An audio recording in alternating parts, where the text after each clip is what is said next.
You ever feel like you're just reacting? Like life's just throwing stuff at you and you're constantly on the defensive?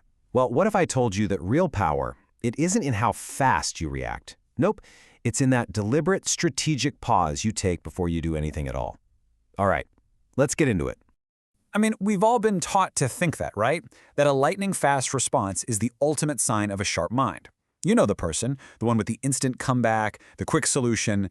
We just automatically think, wow, they're the smartest person in the room. But what if that's totally wrong?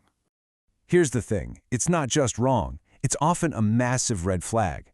That need to be the quickest on the draw, it usually means your emotions have hijacked your brain, basically short-circuiting your ability to think logically. And that right there is the huge difference between being a strategist and just a reactor.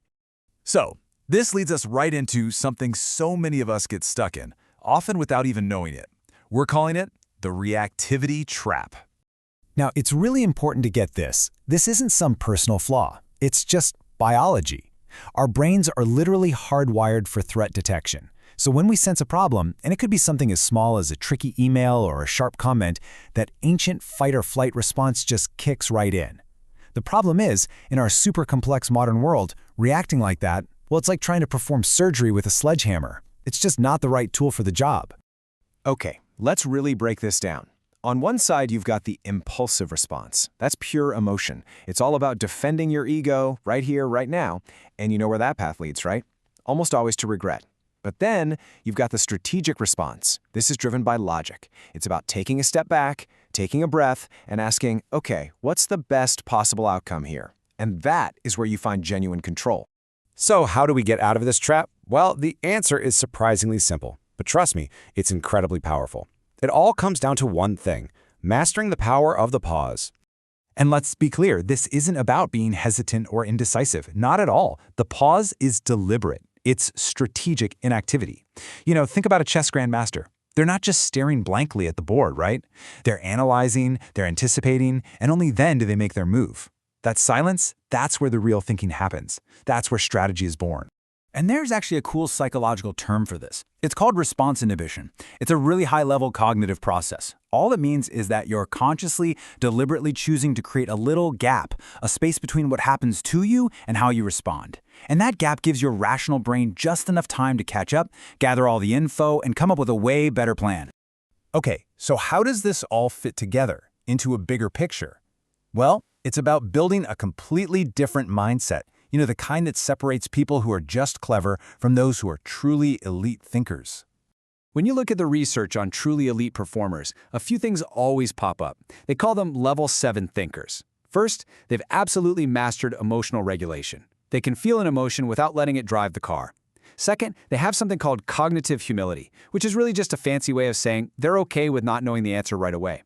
And finally, they're always playing the long game. They care way more about the best long-term outcome than getting that little sugar rush from a quick win. And this skill actually helps them avoid a really fascinating paradox. It's called the intelligence trap. And you see it a lot in people with high IQs, say in that 120 to 130 range.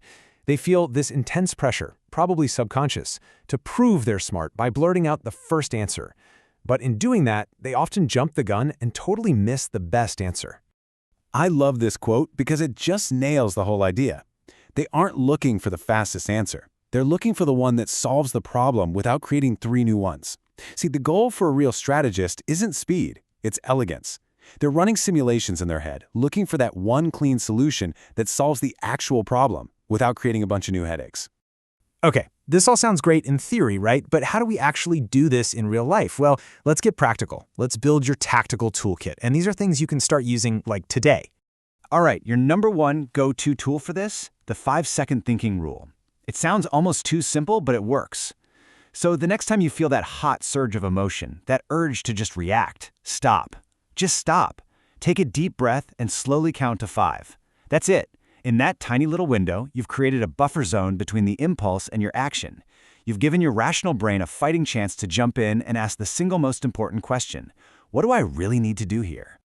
Okay, want to try a more advanced move? Let's talk about strategic silence. This is huge in a conversation or a negotiation.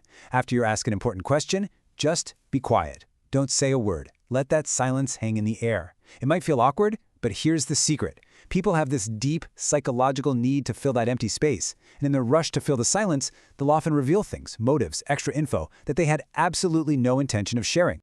So let's bring this into the real world. Say your boss gives you some pretty critical feedback. Your gut says, get defensive. Instead, pause. Say, thank you for that. Can we set up a time to talk about this later? Boom. You just bought yourself time to process. Or, a friend is venting to you. Your instinct is to fix it. Instead, pause and ask, hey, do you want solutions right now, or do you just need me to vent to? It's a game changer. And that long, complicated email? Don't just fire off a reply. Pause. Reread it, and then reply with something simple like, thanks, let me ask a couple questions just so I'm clear. You'll be shocked at how much better the outcome is. So, when all is said and done, what's the one thing to take away from this? It's that your pause, your silence, it's not empty space. It's a weapon. It's your most powerful strategic tool. It's the place where you find clarity, where you regain control, and where you make the decisions that actually matter. So the only real question left is, how are you going to use it?